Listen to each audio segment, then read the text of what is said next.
Hi, ഞാനിന്ന് വന്നിരിക്കുന്നത് ഗോതമ്പ് ദോശയുടെ റെസിപ്പി ആയിട്ടാണ്. സാധാരണ ഗോതമ്പ് ദോശ കഴിക്കാൻ എല്ലാവർക്കും മടിയാണല്ലേ. പക്ഷെ ഈ രീതിയിലൊന്നും ഉണ്ടാക്കിയാൽ നമുക്ക് എത്രണ്ണം വേണമെങ്കിലും കഴിക്കാൻ പറ്റും. നല്ല ചൂടോട് കൂടിയാണ് കഴിക്കുന്നതെങ്കിൽ കറി പോലും വേണ്ട, അത്രയ്ക്ക് ടേസ്റ്റാണ്. അപ്പോൾ നമുക്ക് റെസിപ്പി നോക്കാം.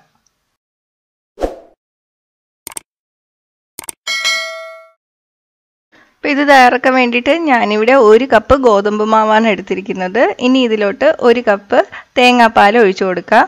നല്ല കട്ടിയുള്ള തേങ്ങാപ്പാലാണ് എടുത്തിരിക്കുന്നത്. സാധാരണ നമ്മൾ ഉണ്ടാക്കുമ്പോൾ വെള്ളം ഒഴിച്ചിട്ടായിരിക്കും ഇത് കലക്കി എടുക്കുന്നത്. പക്ഷേ തേങ്ങാപ്പാൽ ഒഴിച്ചാൽ ഭയങ്കര ടേസ്റ്റാണ് കേട്ടോ, ടേസ്റ്റ് തന്നെ മാറും. ഇനി ഇത് നന്നായിട്ട് മിക്സ് ചെയ്തെടുക്കാം.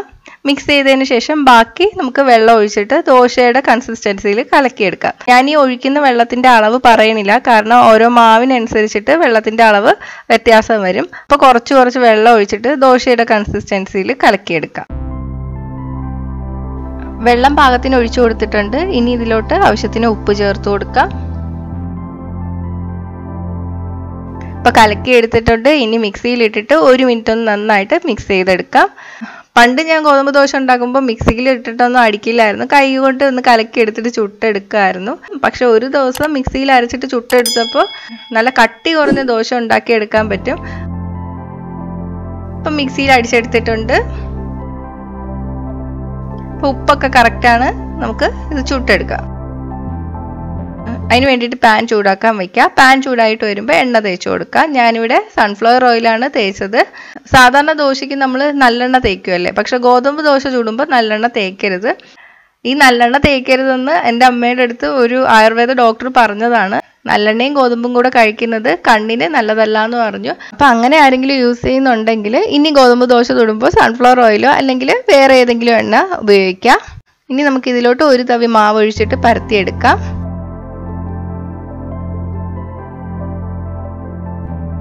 ഞാൻ 2 ചെറിയ ഉള്ളിയും 2 പച്ചമുളകും ചെറുതായിട്ട് അരിഞ്ഞെടുത്തിട്ടുണ്ട്. അത് ഇതിലോട്ട് ഇട്ട് കൊടുക്കാം. മാവ് ഒഴിച്ചിട്ട് വെള്ള നിറം മാറും മുന്നേ തന്നെ നമ്മൾ ഈ ഉള്ളിയും പച്ചമുളകും ഒക്കെ ഇട്ട് കൊടുക്കണം, എന്നാലേ അതിൽ ഒട്ടിപ്പിടിച്ചിരിക്കുള്ളൂ. ഇനി ഇത് കുറച്ച് കഴിയുമ്പോൾ ഈ സൈഡിൽ നിന്നൊക്കെ വിട്ട് വരാൻ തുടങ്ങും. ആ സമയത്ത് മാത്രം മറിച്ചിട്ട് കൊടുക്കാം. തീ മീഡിയത്തിൽ ഇട്ടിട്ട് വേണം വേവിച്ചെടുക്കാൻ വേണ്ടിയിട്ട്, അല്ലെങ്കിൽ പെട്ടെന്ന് തന്നെ കരിഞ്ഞു പോകും. ഇപ്പം സൈഡിൽ നിന്ന് ഇളകി തുടങ്ങിയിട്ടുണ്ട്. നമുക്ക് മറിച്ചിട്ട് കൊടുക്കാം. ഇനി താഴെ ഇതുപോലെ തന്നെ ബ്രൗൺ നിറം വന്ന് തുടങ്ങും. ഒരു 30 സെക്കൻഡോളം മതിയാവും. അപ്പോൾ ഇത് റെഡി ആയിട്ടുണ്ട്. നമുക്ക് പാത്രത്തിലോട്ട് മാറ്റി വയ്ക്കാം. ഇതുപോലെ തന്നെ നമുക്ക് അടുത്തതും ചുട്ടെടുക്കാം. പാൻ നല്ലപോലെ ചൂടായി പോയിട്ടുണ്ടെങ്കിൽ കുറച്ച് വെള്ളം ഒന്ന് തളിച്ചിട്ട് തുടച്ചെടുക്കുക. എന്നിട്ട് എണ്ണ തേച്ചിട്ട് അടുത്ത തവി മാവ് ഒഴിച്ചു കൊടുക്കുക. അപ്പം ഞാനെല്ലാം ചുട്ടെടുത്തിട്ടുണ്ട്. നല്ല മണമൊക്കെ വരുന്നുണ്ട്. ഞാൻ ഇതിനോടൊപ്പം തയ്യാറാക്കിയിരിക്കുന്നത് പെട്ടെന്ന് തയ്യാറാക്കി എടുക്കാൻ പറ്റുന്ന ഒരു മുളക് ചമ്മന്തിയാണ്. നല്ല കോമ്പിനേഷനാണ്. നമ്മൾ സാധാരണ ദോശയ്ക്ക് ഉണ്ടാക്കുന്ന ചമ്മന്തിയും നല്ല കോമ്പിനേഷൻ തന്നെയാണ് ഇതിന്. നല്ല ചൂടോട് കൂടിയാണെങ്കിൽ കറിയൊന്നും വേണ്ട, അല്ലാതെ തന്നെ നമുക്ക് കഴിക്കാൻ പറ്റും. അപ്പോൾ ഇതേ രീതിയിലൊന്ന് ഗോതമ്പ് ദോശ ഉണ്ടാക്കി നോക്കുക. ഉണ്ടാക്കി നോക്കിയിട്ട് നിങ്ങളുടെ അഭിപ്രായം കമൻറ്റ് ചെയ്യുക. ഇഷ്ടമായെങ്കിൽ ലൈക്ക് ഷെയറും ചെയ്യുക. ഇഷ്ടപ്പെട്ടില്ലെങ്കിൽ ഡിസ്ലൈക്ക് ചെയ്യുക. കൂടുതൽ റെസിപ്പികൾക്കായിട്ട് ചാനൽ ഇതുവരെ സബ്സ്ക്രൈബ് ചെയ്യാത്തവർ സബ്സ്ക്രൈബ് ചെയ്യാൻ മറക്കല്ലേ.